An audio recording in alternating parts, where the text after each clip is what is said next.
Hola a todos. En esta ocasión veremos la primera parte, introducción del programa de formación profesional para tasadores en valoración de la cuantía indemnizatoria por la afectación de los derechos de propiedad en la constitución de servidumbre.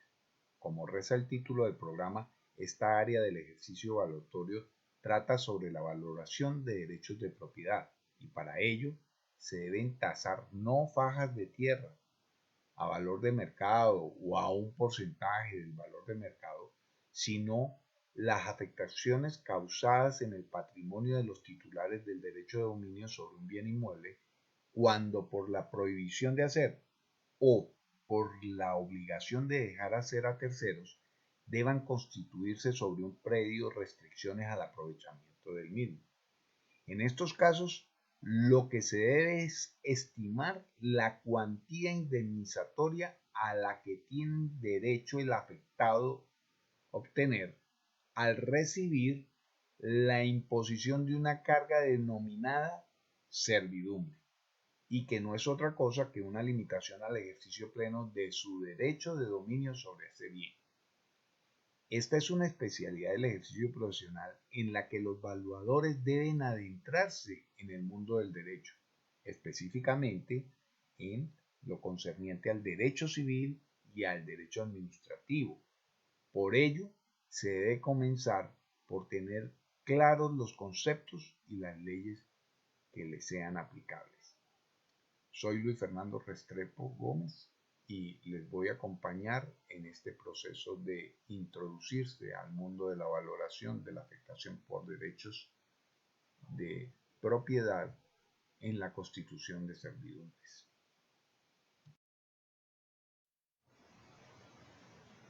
En la legislación aplicable, la metodología evaluatoria ha sido un tema de debate por muchos años, no solamente en Colombia, sino en la mayoría de nuestros países americanos. Sobre todo por lo que en nuestras legislaciones, recordemos que estamos hablando de temas que tienen que ver con el derecho y en cada país pues existe una normativa que reconoce los derechos y obligaciones de sus ciudadanos. Pues bien, desde hace un buen tiempo la metodología para la valoración de las afectaciones al ejercicio del derecho del dominio pleno sobre bienes en los que se constituyen las servidumbres dentro de su marco de aplicación legislativa ha sido obviamente un tema de muchas tertulias, foros, charlas, debates entre los involucrados y también obviamente esa no digamos coincidencia plena entre todos los expertos, los evaluadores, pues ha hecho también que haya muchas diferencias entre los dominantes y los predios sirvientes. Y ojo que aquí estoy mencionando dominantes y no predio dominante por una sencilla razón. En el derecho administrativo específicamente existen atribuciones que tienen algunas instituciones del Estado para imponer obligaciones o solicitar la admisión de dejarles hacer en predios ajenos obras que tienen connotación de interés público e interés general.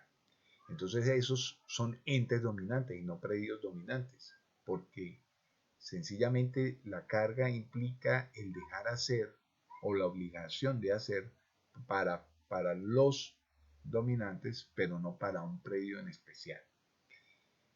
Esa es la razón por la cual se requiere que los profesionales capacitados en su cuantificación contribuyan a mitigar esas diferencias, estableciendo la estimación justa y debida de la indemnización que por ley le corresponde a quien deba soportar la carga en su patrimonio a causa de esta medida.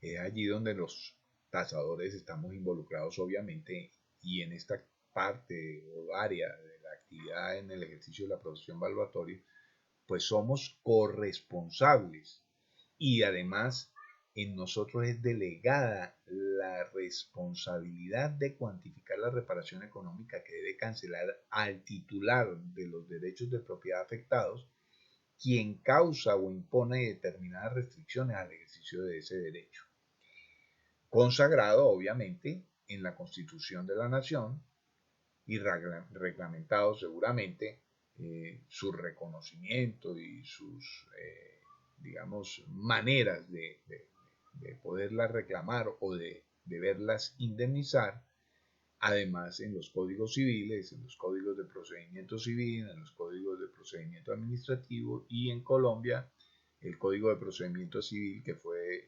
sustituido por el Código General del Proceso, y esto en general para todos los países del continente americano. Es así como el tipo de carta magna en la que la mayoría de nuestras naciones están constituidas como estados sociales de derecho, reconocen en ellas el derecho de propiedad privada. Y particularmente voy a mencionar 5 de estas naciones en las que he tenido la oportunidad de asistir a algunos colegas en este caso a estimar la cuantía indemnizatoria, y algunos más, pero no, que seguramente ustedes podrán investigarlo directamente. Me refiero a países como Chile, como Paraguay, como Uruguay, como Perú, como Bolivia, o como Panamá, o como Costa Rica, etcétera. Todos los países que seguramente tengan como constitución un Estado social de derecho podrán observar en sus constituciones cómo está establecido el reconocimiento del derecho de propiedad. En Colombia, en la Constitución Nacional, en la Constitución de la República de Colombia, está concebido en el artículo 58. En Venezuela en el artículo 115, en República Dominicana en el artículo 51, en el Ecuador en el artículo 321 y en México en el artículo 27. Ojo con lo que menciono de México, porque en México particularmente la misma Constitución establece un alcance particular para la indemnización que se debe reconocer por este concepto. A comenzar viendo qué dice la Constitución de Colombia con respecto al derecho de propiedad, el cual fue modificado en un acto legislativo, el número 1 de 1999, y que en el artículo 58 de la Carta Magna dice lo siguiente: se garantiza la propiedad privada y los demás derechos adquiridos con apego a las leyes civiles, los cuales no pueden ser desconocidos ni vulnerados por leyes posteriores. Adicionalmente a esto, dice que cuando de la aplicación de una ley expedida por motivos de utilidad pública o interés social resultaren en conflicto los derechos de los particulares con la necesidad por ella reconocida, el interés privado deberá ceder al interés público o social. Más adelante dice, se garantizan la propiedad privada y los demás derechos adquiridos.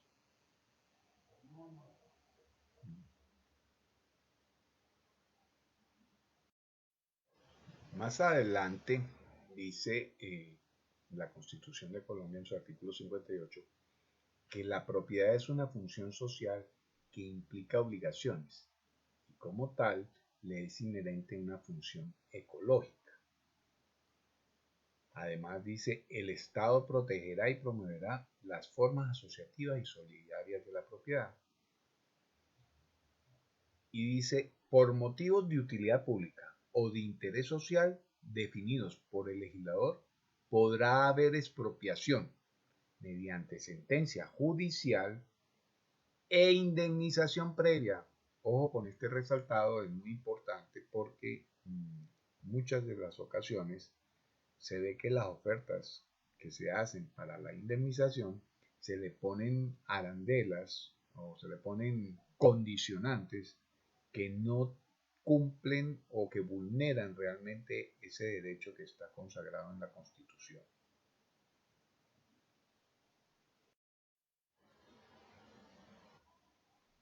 Más adelante, el artículo 58 dice, la indemnización se fijará consultando los intereses de la comunidad, pero miren este otro resaltado, y del afectado.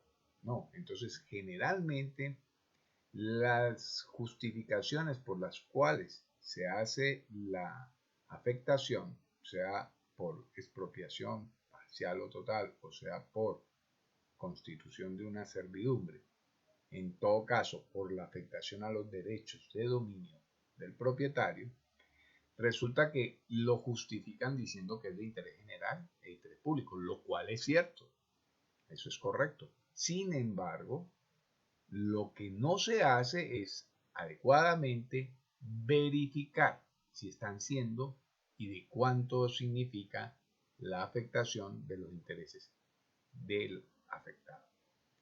En los casos que determine el legislador, dicha expropiación podrá adelantarse por vía administrativa, sujeta a posterior acción contenciosa administrativa, incluso respecto del precio. Hay una unificación de la jurisprudencia realizada por el Consejo de Estado en la sección primera, que fue realizada el 11 de diciembre del 2015. En ella se pretende unificar todos los criterios de los fallos y las sentencias emitidos por las Cortes con respecto a lo que significa la afectación de derechos de propiedad. Esto se los menciono no solamente a los colombianos, porque es obviamente el Consejo de Estado de Colombia, sino que se lo menciono a los demás porque en muchas ocasiones esta jurisprudencia en otras latitudes contribuye a nosotros poder argumentar en las razones o los argumentos que nos son exigidos a la hora de sustentar nuestros dictámenes, por qué lo hicimos, en qué nos basamos, por qué interpretamos esto o aquello de esta manera, lo cual en el mundo del derecho se conoce como derecho comparado.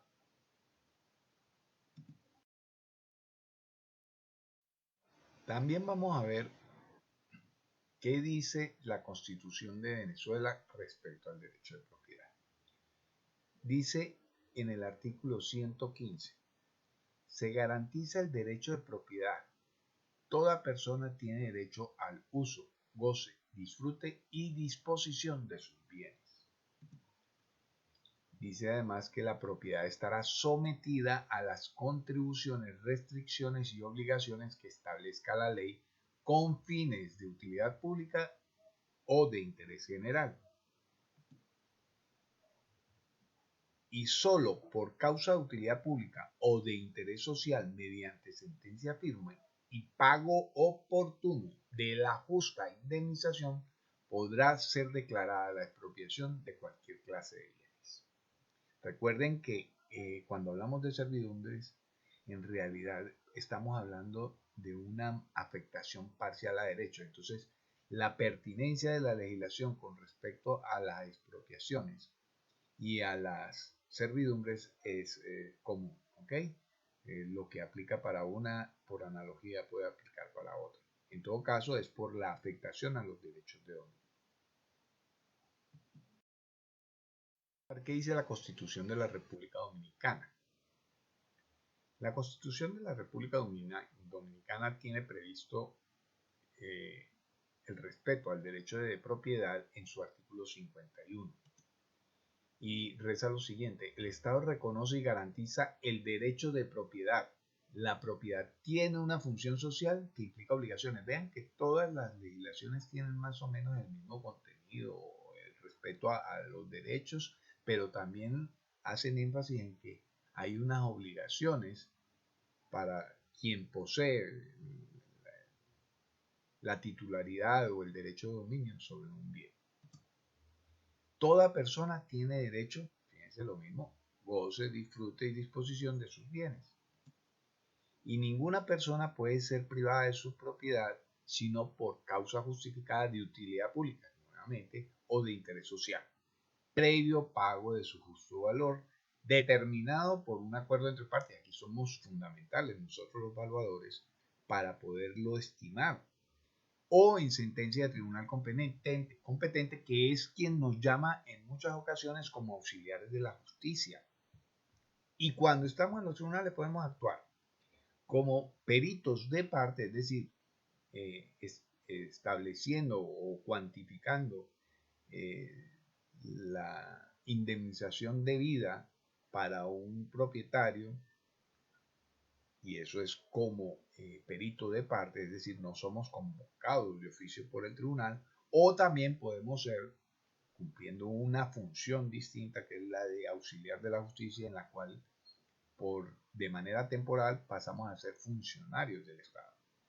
Y esos auxiliares de la justicia, de manera pericial, deben hacer exactamente lo mismo, tasar la cuantía indemnizatoria. En todo caso, para ello debemos adquirir ciertos conocimientos y competencias y destrezas para poderlo hacer de la manera adecuada.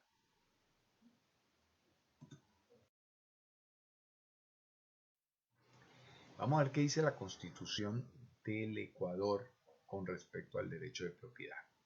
En el artículo 321 dice lo siguiente: el Estado reconoce y garantiza el derecho a la propiedad en sus formas pública, privada, comunitaria y estatal, asociativa, cooperativa, mixta, y que deberá cumplir su función social y ambiental, nuevamente. Y además la vincula con las concordancias previstas en el Código Civil, en el Código Penal, en la Ley de Aguas y en el Código de Derecho Internacional. Ahora a ver qué dice la Constitución de México con respecto a el derecho de propiedad. Y aquí quiero que pongan mucha atención en algo que les voy a decir ahora. En primer lugar dice: la propiedad de las tierras y aguas comprendidas dentro de los límites del territorio nacional corresponde originalmente a la nación, la cual ha tenido y tiene el derecho de transmitir el dominio de ellas a los particulares, constituyendo la propiedad privada. Dice además que las expropiaciones solo podrán hacerse por causa de utilidad pública y mediante indemnización. Y es aquí donde quería yo que ustedes tuvieran una noción de lo que implica que debemos leer cada una de nuestras legislaciones para ver la manera en que las normas lo establecen. Porque muchas de las actividades que hacemos creemos que son aplicables aquí en Cafarnaún, y en realidad cada una de ellas tiene sus alcances. En el caso de la legislación mexicana,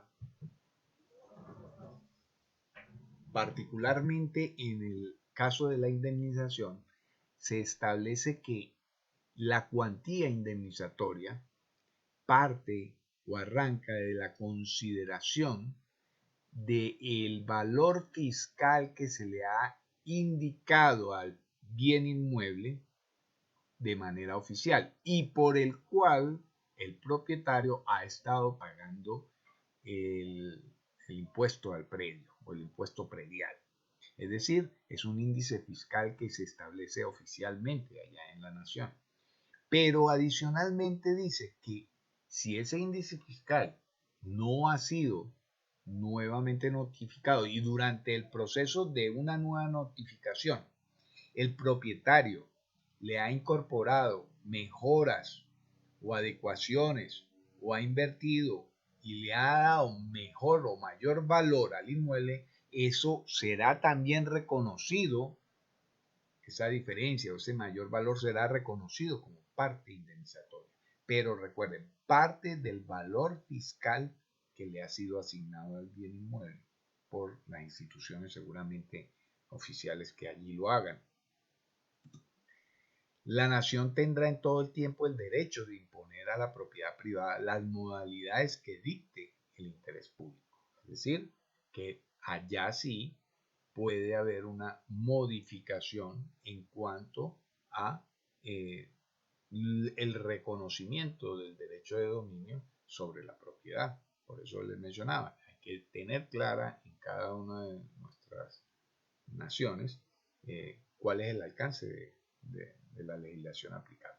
Pero recuerden que esta es la Carta Magna, es decir, la máxima referencia legislativa en nuestros países, sobre todo en los países que son reconocidos en ellas mismas como estados sociales de derecho. Pero es que además tenemos una legislación aplicable que corresponde a un acuerdo que firmaron 25 naciones en 1969 en San José de Costa Rica. Es conocido en todas partes de este continente como el Pacto de San José. Ese Pacto de San José tiene que ver con una carta o una declaración de reconocimiento a los derechos del hombre. ¿Por qué lo cito? Porque el Pacto de San José, entre su contenido, establece que todos los firmantes, en este caso, como les digo, 25 países, deben incorporar a sus legislaciones con rango constitucional lo allí convenido. Es decir, que el Pacto de San José tiene el mismo rango de las constituciones de los 25 países firmantes. Por Sudamérica están 11 de los 12 países, es decir, Argentina, Bolivia, Brasil, Chile, Colombia, Ecuador, Paraguay, Perú, Surinam, Uruguay, Venezuela, y el único que no está allí es Guyana. Por Centroamérica firmaron Costa Rica, El Salvador, Guatemala, Honduras, México, Nicaragua y Panamá.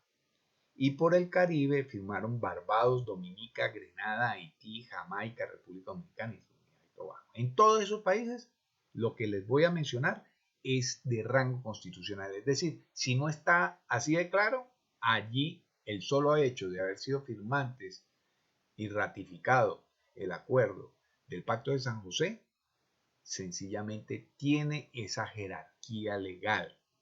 ¿Por qué le llamo jerarquía legal? Porque es que las leyes tienen jerarquía. Unas son ordinarias, otras son especiales, otras son decretos ley, etcétera, etcétera, y van teniendo rangos en las que preponderan obviamente son las de mayor jerarquía. Como todos sabemos, las normas contenidas en la Constitución de la República pues, son las de mayor jerarquía. Muy comúnmente, en el segundo rango vamos a encontrar nuestros códigos civiles. Los códigos civiles, que también son muy parecidos en todo nuestro continente debido a que el origen es similar, es decir, el primero que fue promulgado, su autor era el doctor Andrés Bello de Venezuela, pero lo publicaron en Chile porque él estaba allí. Y pues para los chilenos. Y después muchos de nuestros países lo fuimos adoptando con ciertas modificaciones, pero en contenido, la mayoría de su contenido es muy similar y ya tiene más de 120 años. Entonces, esa es la que está en segundo lugar, el Código Civil, en cuanto a jerarquía, para que lo sepan. ¿Por qué les menciono también esto? Porque el Código Civil, en todos ellos, van a encontrar qué se debe hacer para el reconocimiento de algo que más adelante vamos a ver que se llama daños y perjuicios. Y también las definiciones de qué son daños y perjuicios, qué es daño emergente y qué es lucro cesante. Para que la interpretación de algunos en los sesgos que le han impuesto al reconocimiento indemnizatorio, pues lo puedan ustedes, digamos, capotear, poder decir, hombre, esto aquí no debe aplicar, por más que lo diga en esta norma, pues esta norma no tiene mayor jerarquía que aquella, así que aquí el cumplimiento es lo que está mencionado en el Código Civil, lo que está mencionado en la Constitución, lo que está mencionado en el Pacto de San José.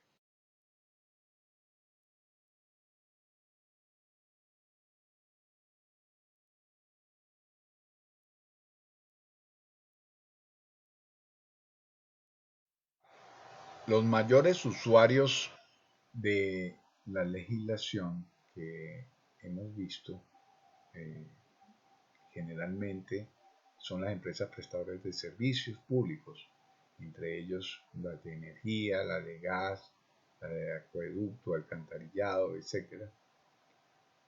Y pues por ello son las mayores practicantes de la afectación al derecho de dominio sobre la propiedad, obviamente apoyadas en las legislaciones vigentes de nuestros países. Por lo anterior, es apenas lógico en la mayoría de nuestras naciones que según el marco legal de actuación anteriormente expuesto, lo que resulta evidente es que los titulares del derecho de dominio tengan la obligación constitucional de ceder ante una afectación o limitación a su derecho sobre el bien debido a medidas administrativas que declaran el interés general o la utilidad pública, seguramente reguladas también por la legislación, y que es la razón en la que suelen apoyarse los operadores de servicios públicos o las concesionarias viales y mineras para adelantar los proyectos u obras, por lo que cuentan seguramente también con la autorización por delegación del Estado y que les son permitidas por la ley de la República. Pero sin embargo, lo que por lo general han omitido, no una, sino muchísimas veces, la gran mayoría de ellos, es su omisión a la subestimación del pago de la indemnización justa y previa que dicen todas las legislaciones, incluido en el Pacto de San José, por la afectación causada a los derechos de los propietarios del predio sirviente. Y es allí donde los tasadores nos vemos involucrados en esta actividad del ejercicio de la profesión valuatoria, pues somos los responsables de cuantificar la reparación económica que debe cancelar el titular de los derechos de propiedad a los afectados, el derecho de propiedad afectado por los causantes y que impone determinadas restricciones al ejercicio de un derecho que está consagrado en la Constitución de nuestras naciones. Obviamente estará reglamentado, como bien se dijo, por el reconocimiento de los códigos civiles, de los códigos de procedimiento civil, del código administrativo, código de minas, seguramente la ley de hidrocarburos, la ley de infraestructura, pero jamás esas normas o esas leyes pueden vulnerar los derechos consagrados en la Constitución.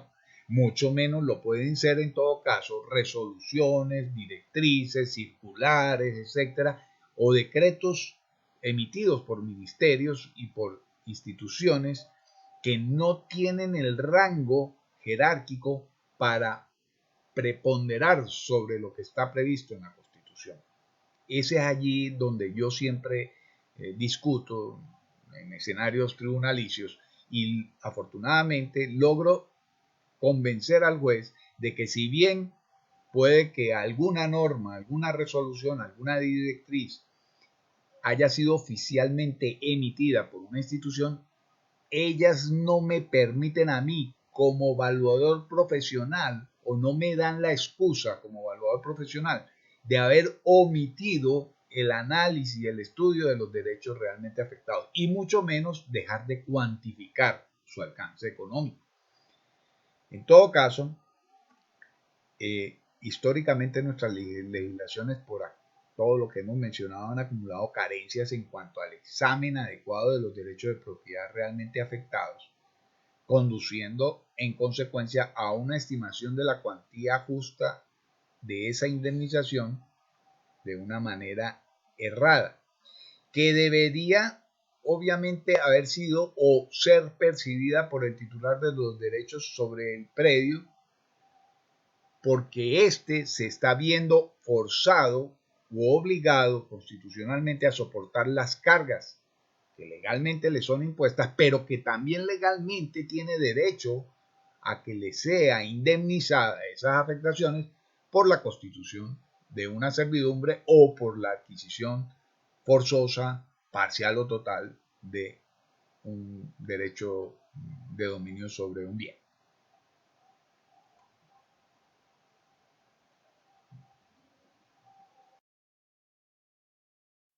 Esas carencias que mencionábamos anteriormente, que condujeron a una cuantía indemnizatoria amputada históricamente, se han generado, entre otras cosas, por varios motivos. Varios de ellos los voy a mencionar, no tiene que ser los únicos, pero entre otras cosas es lo que después de muchas, digamos, dictámenes que he leído de colegas y ocasiones en las que yo he participado en comisiones evaluatorias para determinar la cuantía indemnizatoria, he notado que las generaba, además de que las he utilizado, como las voy a mencionar, en la argumentación y sustentación de mis dictámenes en los tribunales, tanto arbitrales como en los tribunales de justicia. A ver, vamos a empezar con el primero.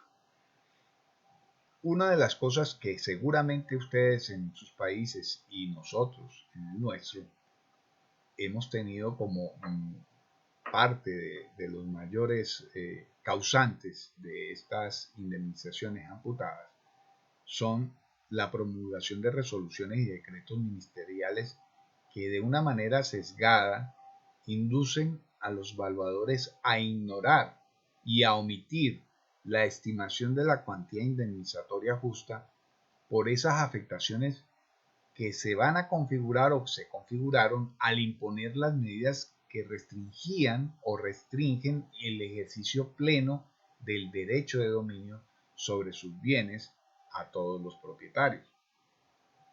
Otra de las que generalmente he encontrado es que todas esas legislaciones, todas esas resoluciones, todas esas normativas, decretos, directrices, circulares, son aplicaciones por lo general parciales del contenido de lo establecido en las constituciones de nuestro país. Son parciales.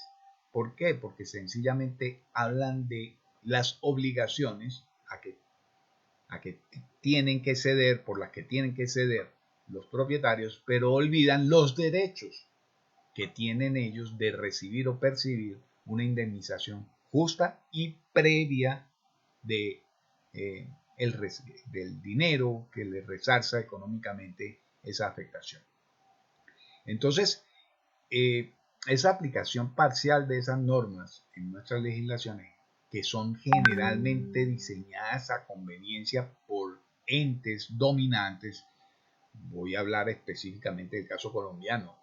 He tenido en mis manos los proyectos listos solamente para ponerle el número y la promulgación, los proyectos de la estimación o de los procedimientos para la estimación de la indemnización a que deben acudir los peritos valuadores, porque quien lo norma es el Instituto Geográfico Agustín Codazzi en Colombia. Y entonces prácticamente los operadores petroleros, los operadores de energía, los operadores en general de servicios públicos, los concesionarios, reunidos, diseñan a su conveniencia del dominante, algunas resoluciones que lamentablemente el Instituto Geográfico Agustín Codazzi lo ha admitido así, y repito, tengo esos documentos y ya los he hecho y lo he mostrado en muchos foros y en muchas reuniones en las que he demandado ese tipo de actuación en la que una institución como la nuestra, que regula o se supone que está llamada a regular la adquisición predial por parte de los órganos del Estado, pues entonces opere de una manera no imparcial. Eso no es lógico que ocurra. Sin embargo, la tengo totalmente clara, solamente falta ponerle el sello, la fecha y ya. Eso es lo que le falta. Con eso, mediante la declaratoria de la causa de utilidad pública, que era lo que otra obligación que tenían o tienen los órganos públicos de justificar por ley, o la de interés general del servicio público que se presta, el propietario afectado en su derecho de dominio por la constitución de la servidumbre o por la expropiación, debía aceptar la imposición de la medida con ofertas indemnizatorias caprichosamente cuantificadas, debido a la imposibilidad de demostrar con pruebas y argumentos sus aspiraciones económicas en los tribunales, sean por razones económicas o de la duración de los procesos, aunado al descontento de que quien podría acudir para ser asesorado, pues también ignoraba la manera de hacerlo de la forma debida. ¿A dónde nos llevaba todo esto? Pues obviamente a un error en la interpretación de lo que deberíamos hacer, de lo que estaba establecido en las leyes, y por ello el aprovechamiento de los entes dominantes ante esa situación por la ignorancia de los evaluadores en materia de derecho, que sin duda genera para muchos colegas barreras a la hora de interpretar adecuadamente el contenido y el alcance de las leyes, de la jerarquía de ellas, de los ámbitos de aplicación de estas. Cuando se configuraban las afectaciones a los derechos de los propietarios de los bienes, sencillamente se regían por lo que había establecido alguna institución o algún ministerio para seguir el protocolo que ellos dicen con el cual debe ser realizada la cuantificación, la valoración. Establecían fechas por las cuales se reconocía el lucro cesante. Obviamente eso fue demandado y afortunadamente fue declarado inexequible por parte de las Cortes, pero como esa, muchísimas razones y muchas argumentaciones y muchas condicionantes para poder acceder a la cuantificación indemnizatoria justa. Y que, obviamente, tenía derecho el propietario a reclamar, pues soportaría la carga impuesta.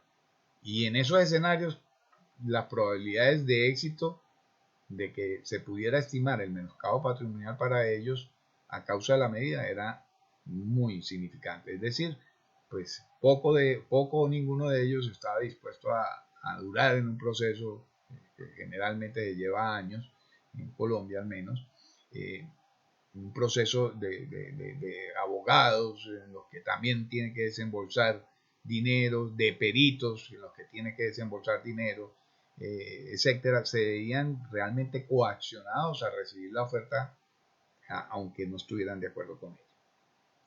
Otra cosa que también ocurría es que los evaluadores, al realizar los dictámenes, por todo lo mencionado, por su falta de capacitación en materia de derecho para interpretar adecuadamente los mandatos de ley, al realizar sus dictámenes lo hacían partiendo de bases de valor, enfoques, metodologías que obviamente eran erradas y como consecuencia no podíamos esperar tener la máquina de hacer salchicha y esperar metiéndole cualquier porquería, esperar del otro lado salchichas. Es obvio que no lo podían hacer y entonces lo llevaba a acudir a un manejo de herramientas y de modelos impuestos, como digo, en muchos casos incluso con instructivos de cómo hacerlo, que no son adecuados. En primer lugar, porque sencillamente lo que aplica en este tipo de valoraciones es individual.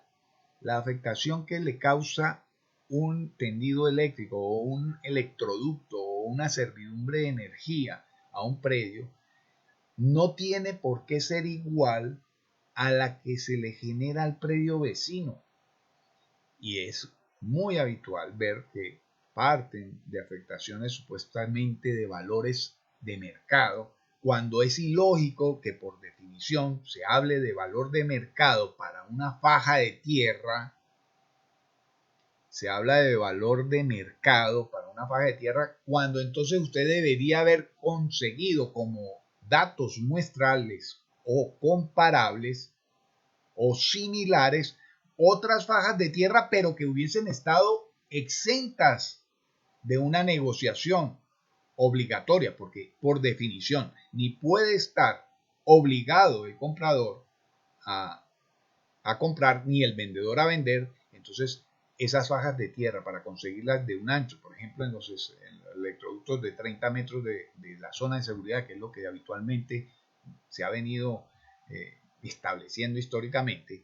Entonces, no, pues es que hablan de fajas de tierra de 30 metros por 5 kilómetros, como si eso pudiera medirse en hectáreas, y si la afectación es a un predio y lo parten a la mitad, eso no puede tasarse de esa manera, eso no tiene sentido. Estamos incluso yendo en contravía de los principios valuatorios y de los conceptos valuatorios. Las bases de valor, los enfoques y las metodologías, obviamente entonces eran erradas y no eran o no son los adecuados para estimar el perjuicio tangible e intangible causado a los titulares de los derechos de dominio.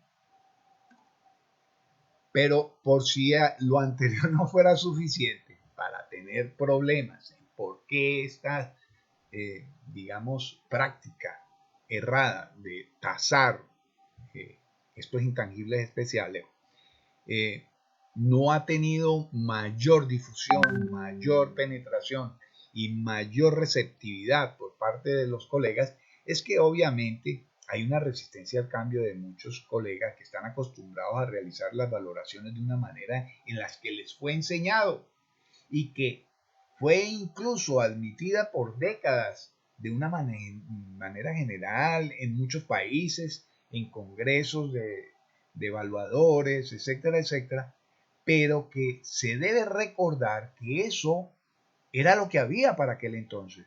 Estoy hablando de décadas y estoy hablando del siglo pasado, en lo que ellos no disponían de los recursos tecnológicos de los que hoy sí disponemos. No tenían opciones como decir la calculadora, porque utilizaban reglas de cálculo. No tenían computadores personales. No tenían internet. Y mucho menos tenían disponible bibliografía fácil de acceder.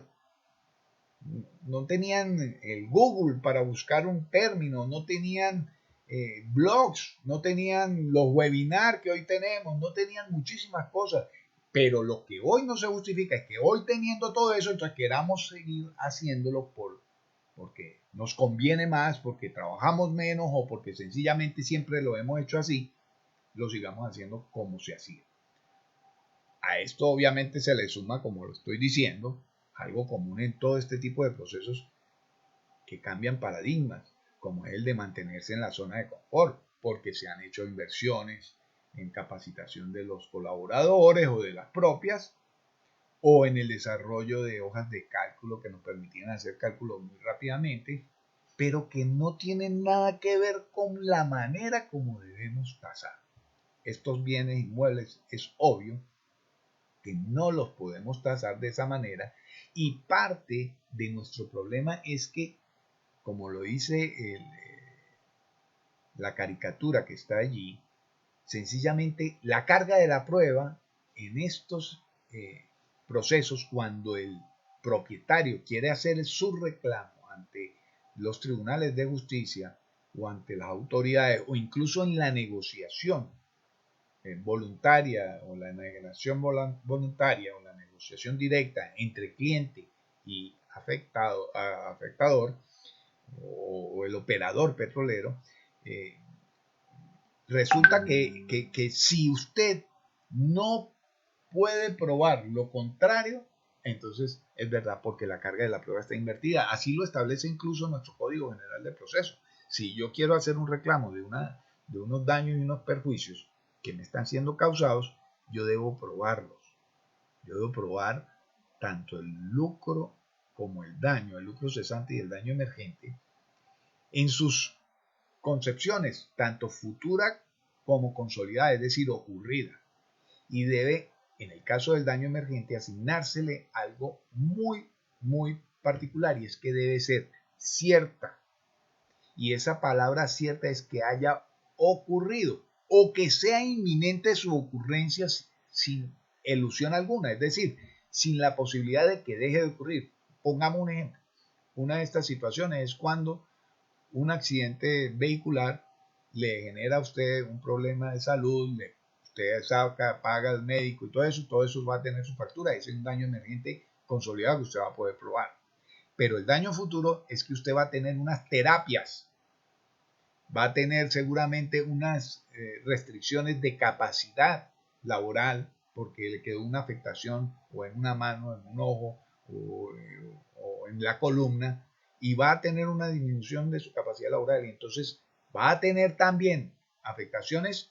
Mientras paga todos esos médicos, van a haber unos ingresos patrimoniales seguros, porque se pueden establecer con toda propiedad y entonces se le tienen que reconocer. Esos son daños emergentes futuros. Pero el dinero que no ingresa, es decir, los ingresos no percibidos en el patrimonio del afectado, se llaman lucro cesante y pueden también haber ocurrido durante el proceso de su demanda, y entonces esos son los consolidados, pero además pueden ocurrir a futuro. Es decir, usted, por ejemplo, era una persona que producía 20 millones al mes porque era futbolista, y entonces resulta que después del accidente usted quedó impedido de poder jugar ese deporte por el que le pagaban, y además entonces a usted le quedaban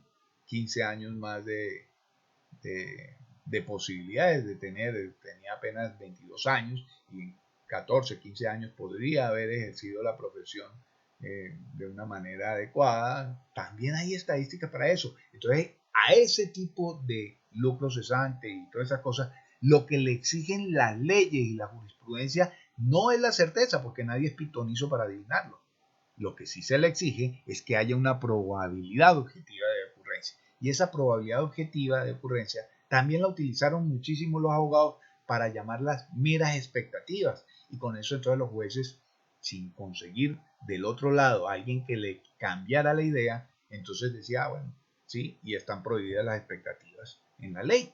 Entonces, estábamos en ese limbo cuando por fin aparecieron entonces las herramientas multicriterio, las simulaciones Monte Carlo, que han permitido establecer probabilidades y establecer ponderaciones para variables cualitativas que generan la posibilidad de demostrar la probabilidad objetiva.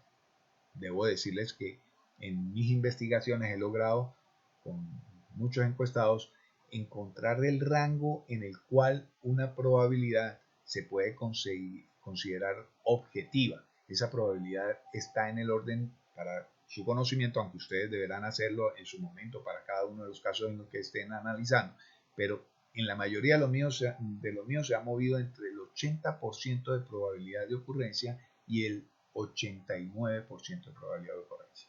Esa es la probabilidad objetiva, y con ello he logrado seducir y convencer a los jueces de que esa probabilidad de ocurrencia es suficiente para reconocer el resarcimiento reclamado por mis clientes. Generalmente actúo como perito de parte, no como perito de oficio, porque allí me son impuestas otras condiciones, pero como perito de parte, que debo es obtener y conseguir la prueba de quien hace el reclamo.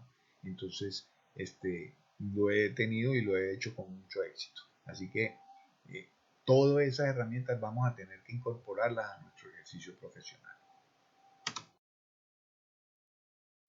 Desde que comenzamos esta parte de introductoria, les he mencionado que los evaluadores debemos adentrarnos al mundo del derecho si vamos a ejercer en el área de la valoración de intangibles especiales.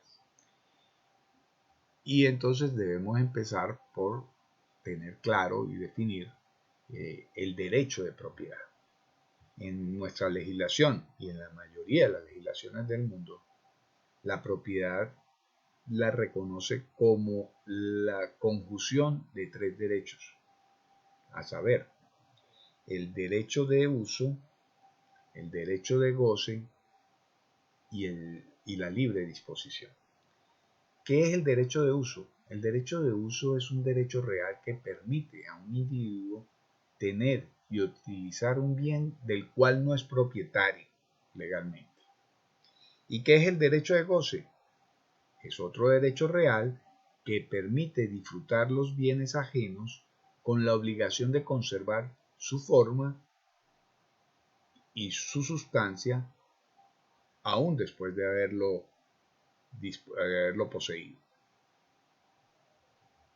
Pero estos dos derechos conjuntamente es lo que también conocemos como el usufructo. Es decir, el uso más el goce es el usufructo, que es otro derecho real sobre una cosa ajena. Este derecho otorga al usufructuario la posesión de la cosa, pero esa no es propiedad de él, esa cosa no es propiedad de él. El usufructo tiene una duración limitada que permite usar y disfrutar de una cosa ajena sin realizarle modificaciones sustanciales al bien o a su uso. Es decir, se constituye para atribuirle plenas facultades de disfrute a una persona con la finalidad de que éstas vuelvan a la propiedad de su legítimo dueño al cabo de un periodo de tiempo. El usufructo confiere las facultades de usar y disfrutar temporalmente ese bien ajeno, y también se pueden excluir del usufructo determinados provechos y utilidades. ¿Por qué les menciono esto? Porque generalmente el usufructo es el que se ve afectado en la constitución de las servidumbres. ¿Cuáles son las formas de constituir este derecho real de usufructo? Se puede constituir por ley, por contrato o por testamento. Por ley, cuando expresamente lo determina el acuerdo que se haya o que le permita imponerlo, y en este sentido se contemplan el caso de usufructo concedido a favor de los padres sobre los bienes propios de sus menores hijos y del cónyuge, sobre su casa de habitación en la que existió el hogar conyugal. Por contrato, por ejemplo, o acto jurídico unilateral o bilateral, la fuente del derecho vendría de la voluntad de las partes. Y por testamento es, por ejemplo, cuando ocurre que el testador lega solamente el goce del bien, reservando la propiedad a sus herederos. Eso es común en muchas ocasiones cuando una persona decide transferir la nuda propiedad o la libre disposición a sus herederos en vida, pero se reserva el usufructo hasta su muerte. Y con ello se evitan inconvenientes que generalmente acontecen en los problemas sucesorales, muchos de nosotros lo sabemos, y además eso implica algunos impuestos que generalmente se imponen en las herencias. Entonces, en cuanto al plazo de duración, podemos hablar del usufructo, como dije, es temporal. Muchas de las, como dije también, que se afectan, son las servidumbres afectan el usufructo. Al ser el usufructo temporal, las servidumbres deben ser temporales, deben establecerse la temporalidad de la servidumbre. Yo me he encontrado con muchísimos casos de que les impusieron hace 20 o 30 años una servidumbre eléctrica sobre un predio rural, pero esa servidumbre en el papel aparecen como vitalicias o perpetuas, pero vitalicias en una persona o en un ente o en una empresa, ¿cuánto puede ser? En las personas, pues tenemos una esperanza de vida limitada, pero en las instituciones es impredecible, en los entes privados. Entonces, cuando estas servidumbres impuestas por los operadores de servicios públicos son constituidas de esa manera, es posible, y obviamente allí tienen que asesorarse y asistirse en cada uno de sus países por los abogados adecuados en este tipo de temas, del derecho civil y del derecho administrativo para que los ayuden a determinar si una servidumbre de un acueducto por el que pasaba, y es uno de los ejemplos que traigo para los estudios de caso, una servidumbre de un acueducto que tenía 20 años sobre un predio y después sobre él hay una urbanización muy bonita, muy de gente pudiente y todo, y desean incorporarle mayor volumen de agua, pues obviamente están cambiando los preceptos iniciales de la servidumbre. No se trata de fajas de tierra, se trata de afectaciones o de futuras afectaciones que podrían presentarse y que hay que tasarlas. Entonces, por eso es que es importante que cuando ustedes vean un documento de servidumbre o les pidan asesoría, que les digan a esos afectados que determinen la fecha o el término o el plazo de la afectación. Por otro lado, también existen varios tipos de servidumbres, como lo veremos en las siguientes clases, pero varios tipos de servidumbres, entre ellos hay unas que son temporales, otras que son más duraderas. ¿Ok? Las temporales son específicamente las que duran menos de un año generalmente. Esas afectaciones son, por ejemplo, cuando van a establecer una servidumbre de electroducto, van a estar entrando vehículos por su suelo, va a entrar personal ajeno, etcétera, etcétera. Y si usted lo que tenía era una finca campestre o una casa campestre de recreo con piscina, pues va a haber la incomodidad del registro visual, de la pérdida de cierta privacidad que seguramente le va a incomodar y hay allí una afectación a sus derechos. ¿Ok?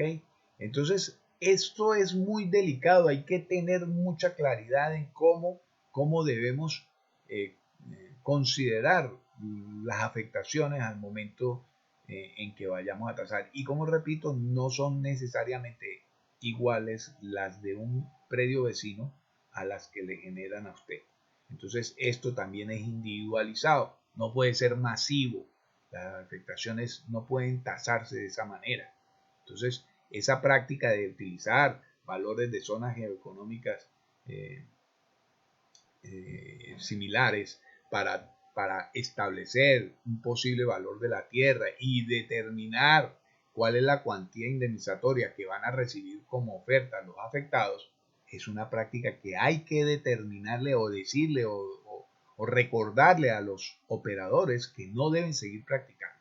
Sé que lo hacen, al menos en Colombia mucho, y sé que en muchas partes lo que son las empresas de energía y petroleras suelen hacer ese tipo de análisis en unos planos, en el papel, determinan supuestamente valores indicadores de la hectárea cuando eso no se hace por esa vía. El usufructo tiene como excepción legal que puede ser transferido a título oneroso o gratuito, pero también puede ser grabado.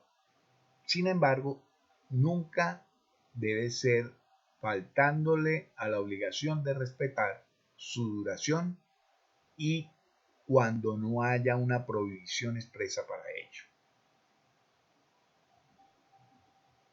Ahora, ¿cuándo se puede extinguir el usufructo? Y coincide con algunas maneras de la extinción de la servidumbre. Yo les diré cuáles. Una de ellas es por el cumplimiento de los plazos máximos que se hayan previsto en el acto que la constituyó. La otra puede ser la prescripción por el no uso de ese derecho de usufructo, en algunos casos 5 años, en otros casos un poco más. Por la consolidación.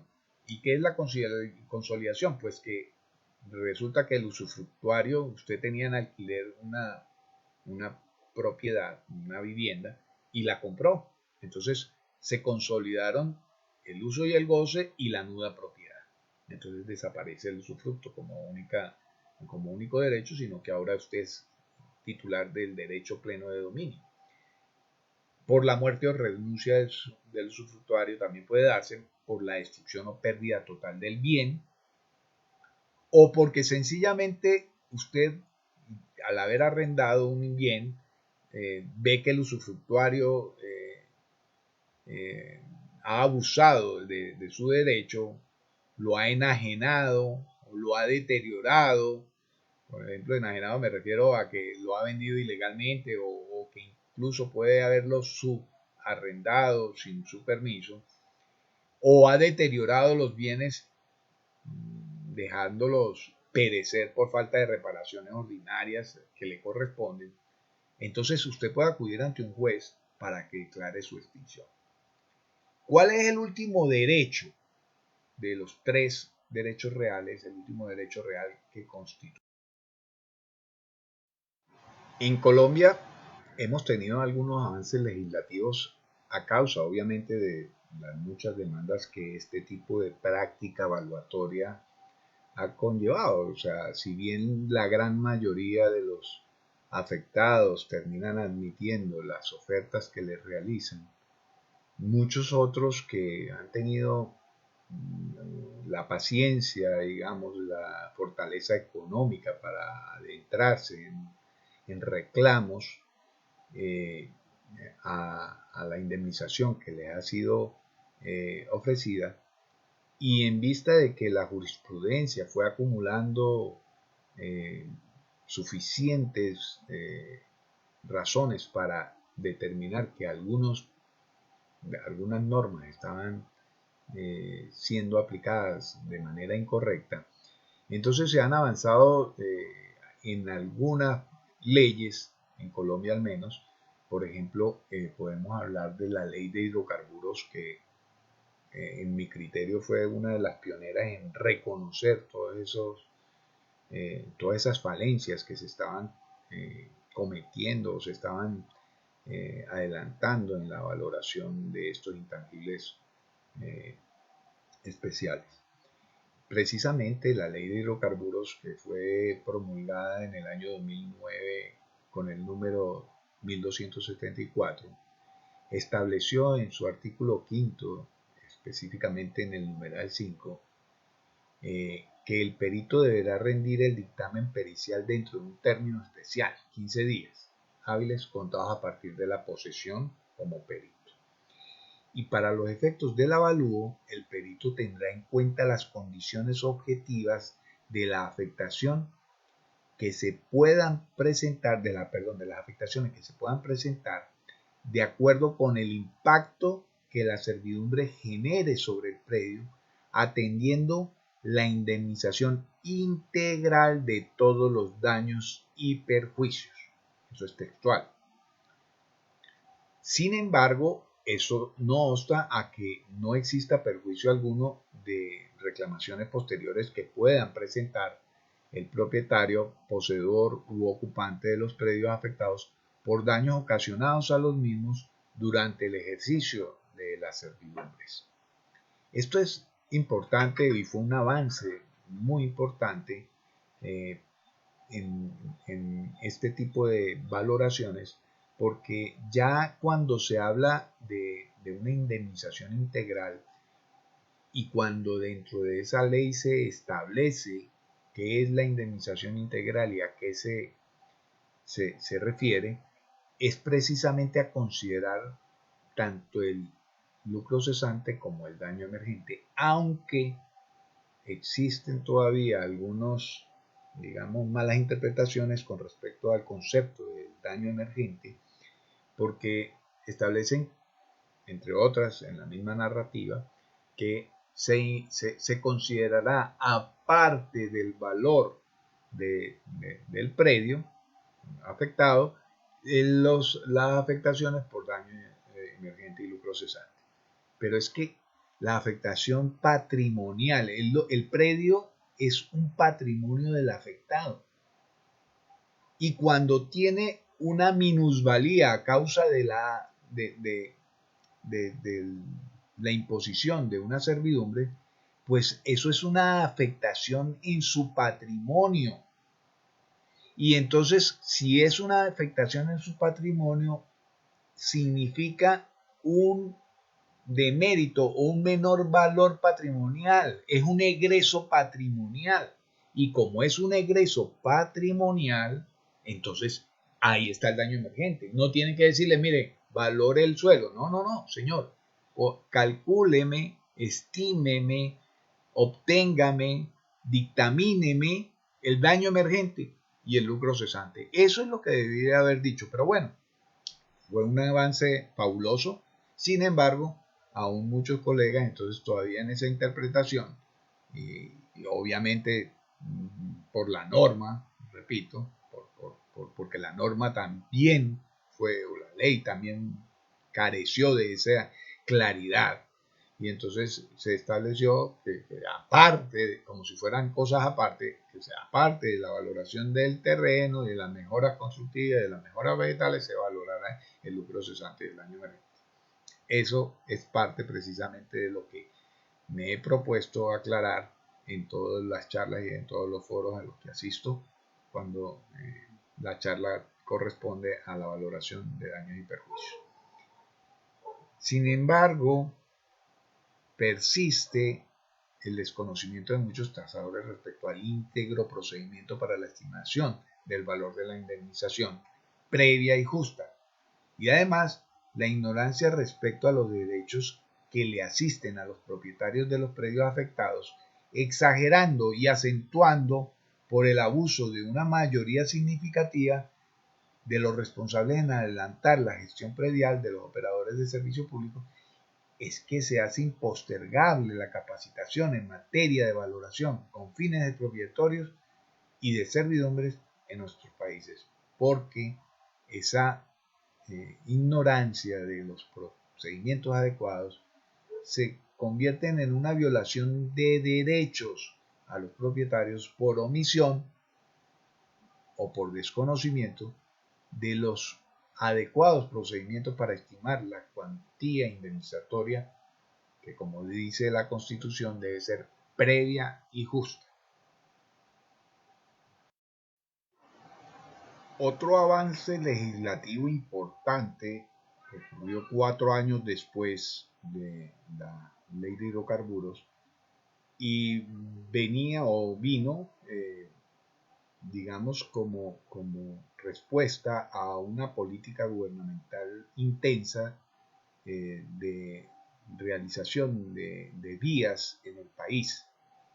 Me refiero a autopistas y zonas con concesiones en las cuales se tenía que hacer una gestión importante, una gestión predial importante en muchos predios que quedaban afectados por los nuevos trazados de vías, etcétera, etcétera. Entonces, el 22 de noviembre de 2013,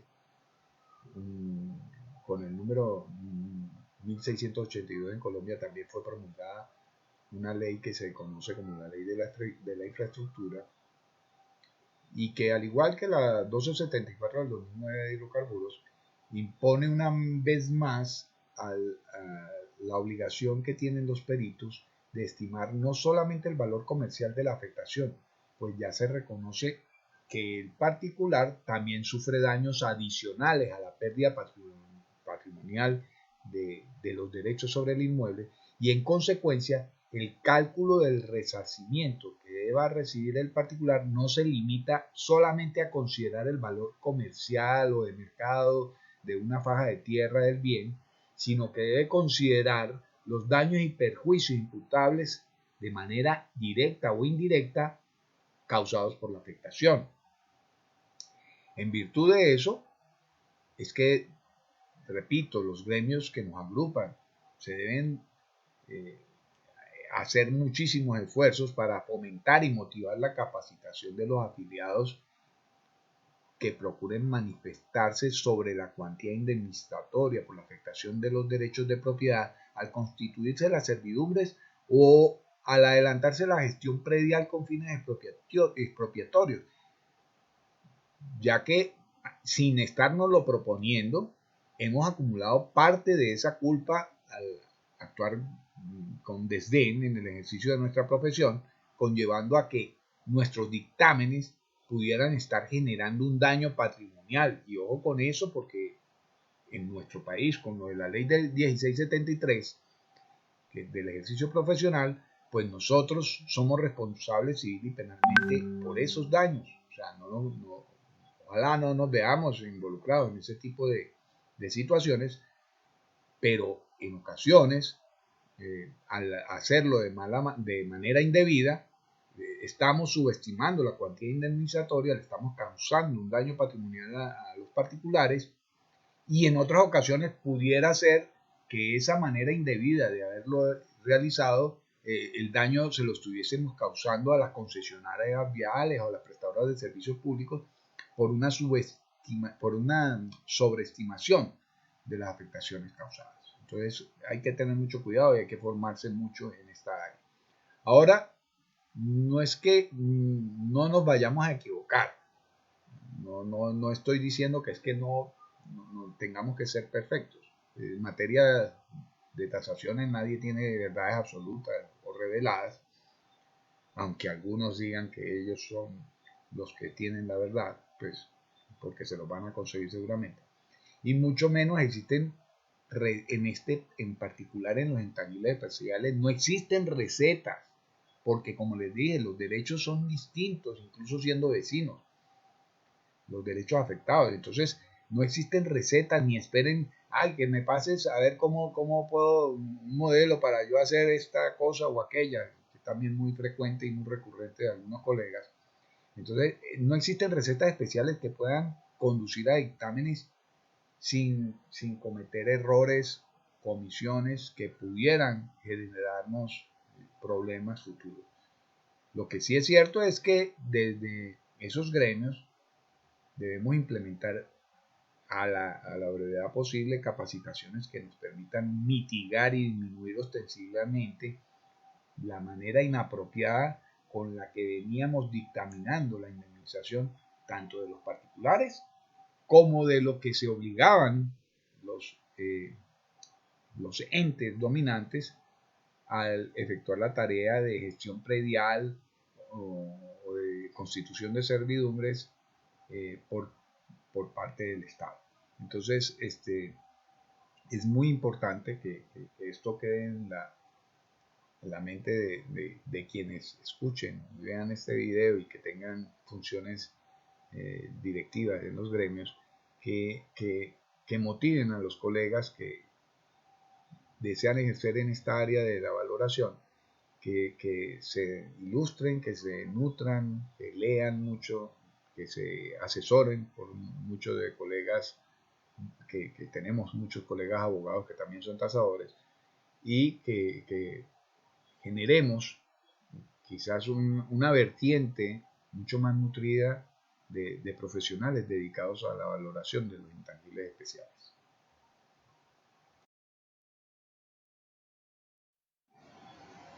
Ya definimos qué es el derecho de propiedad. Ahora vamos a tener claro de qué se trata o en qué consiste la indemnización, porque eso también es fundamental que lo tengamos claro a la hora de realizar este tipo de servicios profesionales. A ver, me gustaría saber cuántos de ustedes consideran que la indemnización por causa de una afectación predial o una afectación al derecho de propiedad de un predio se puede equiparar o es equivalente a pagar un porcentaje del valor de mercado de una faja de tierra y el de las construcciones y mejoras que puedan haber sobre ese suelo. Seguramente eso es lo que han conseguido en la bibliografía, o así normalmente ha sido tasado y ha sido incluso publicado en mucha bibliografía. Repito, eso era lo que había para esos momentos. Pero hoy no se justifica que nosotros, después de todo lo que le he mostrado anteriormente sobre lo que es, en lo que consiste la afectación al derecho de servidumbre o al derecho de propiedad, perdón, al derecho de propiedad, afectación al derecho de propiedad por una servidumbre o por una adquisición parcial forzosa o total, también forzosa, que es el caso de las expropiaciones, pues obviamente tenemos que definir que la indemnización es una compensación a la que tiene derecho reclamar una persona natural o jurídica al causante por los daños y perjuicios ocasionados. Para el caso específico de la afectación al derecho de propiedad, la indemnización involucra el daño emergente y el lucro cesante.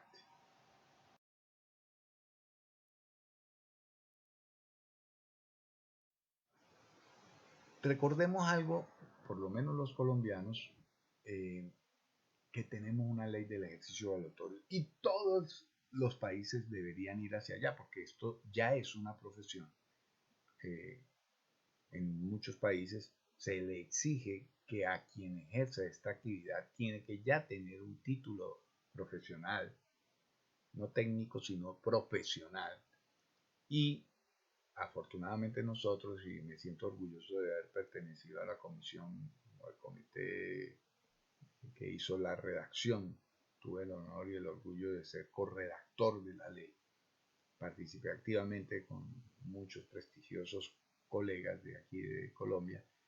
Eh, Creo que fueron 18 borradores que tuvimos de la ley y muchísimas diligencias que algunos otros colegas tuvieron que hacer más directamente con senadores y diputados para generar el ambiente de la posibilidad de promulgar una ley del ejercicio de la valoración. Hoy, desde el 2013, pero desde el 2013, vigente desde el 2014, desde el 19 de enero del 2014, tenemos la ley del ejercicio de la valoración en Colombia y por ello nosotros somos hoy, si fuéramos nada más valuadores, o sea, somos el valuador tal, ya es un profesional como el ingeniero tal, como el arquitecto tal. Eso es el ejercicio de la valoración en Colombia y es un título y se exige matrícula y todo y muchísimas cosas que se nos exige y voy a tratar de contarles rápidamente para que tengan ilustración de cómo por lo menos tiene esa implicación en nuestro país el ejercicio de la valoración. Esta ley del ejercicio es la 1673 de 2013, que como les dije, entró en vigencia el 19 de enero del 2014 y tiene un decreto reglamentario, todas las leyes, que es el número 556 del 2014.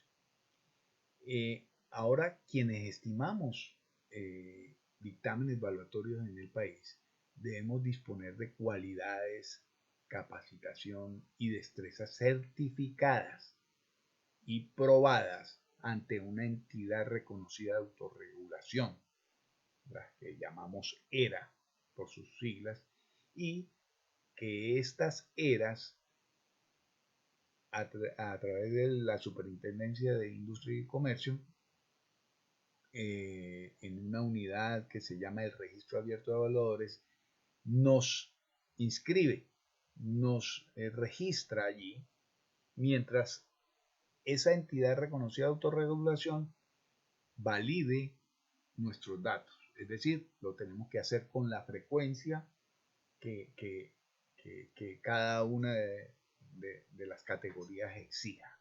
¿Ok? Según el decreto 556 del 2014, para el caso de la valoración de la cuantía indemnizatoria, se establecieron 13 categorías, pero específicamente en la categoría 13 se refiere a la valoración de de intangibles especiales. ¿Ok? Esa categoría especial dice que el tasador es responsable ante la ley para la determinación del daño emergente y el lucro cesante eh, eh, para las valoraciones litigiosas, es decir, que tengan que ver con los tribunales, para las situaciones de valoración sucesoral, etcétera. Para todas las que tengan que ver con daños y perjuicios, todas esas, el tasador debe disponer de la categoría 13 acreditada en el registro abierto de evaluadores. Pero además es que el tasador es responsable ante la ley del contenido de los dictámenes y el cumplimiento del procedimiento legal, técnico y metodológico, pues debe sustentar en esos escenarios de manera oral los valores estimados en cuanto al derecho que tienen los propietarios, en el caso de la servidumbre y de las expropiaciones, de recibir la indemnización por el daño causado. Y allí hay otro problema, y es que los tasadores deben,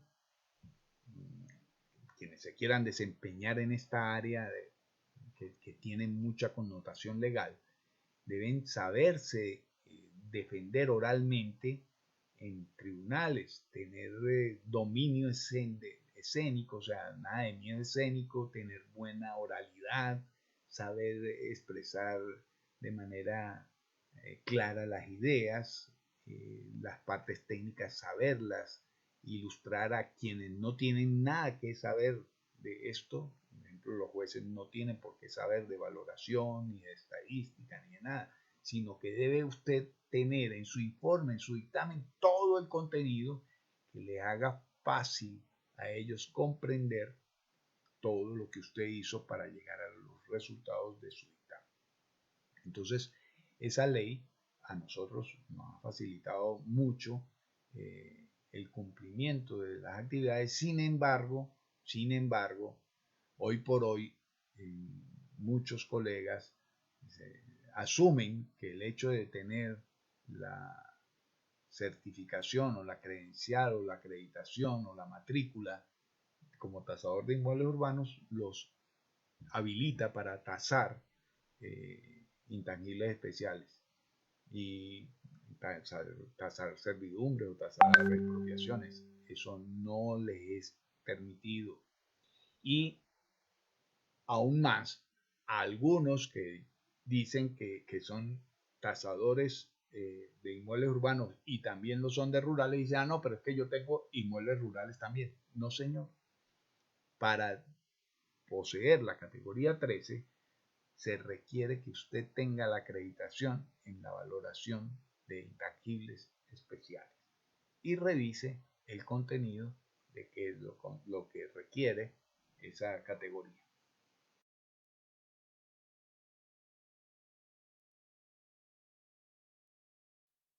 En cuanto a la jurisprudencia relacionada con el tema de la afectación a derechos de propiedad, es importante revisar la voluminosa jurisprudencia que hay en el continente y que el tasador puede y debe consultar.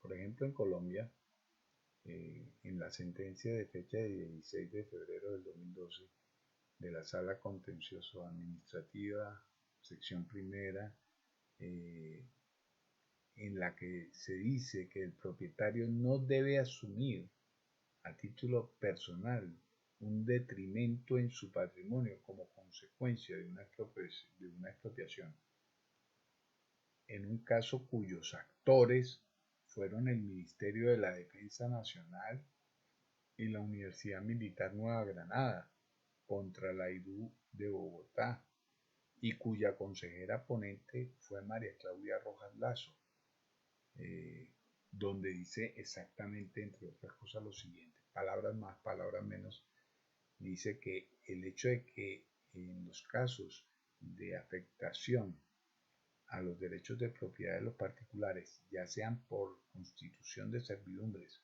o por expropiación o a causa de utilidad pública, si bien es cierto que el interés general debe prevalecer sobre los intereses privados, no significa esto en modo alguno que ante dicha circunstancia queden excluidos todos los derechos y las garantías que la Constitución reconoce en favor del propietario, pues no puede pretenderse que éste deba asumir a título personal un detrimento en su patrimonio, pues se traduciría en la ruptura del principio de igualdad en el reparto de las cargas públicas. Más adelante, en el mismo texto, dice textualmente, los daños y perjuicios que se originen en el acto de autoridad mediante el cual se decrete la incorporación al dominio público de bienes de propiedad particular para satisfacer con ellos una necesidad de interés general, presupone necesariamente la obligación a cargo de la autoridad que ostenta las potestas expropiandi de indemnizar plena y previamente al afectado con el propósito de restablecer el equilibrio roto por la privación patrimonial a la cual es sometido de manera forzosa.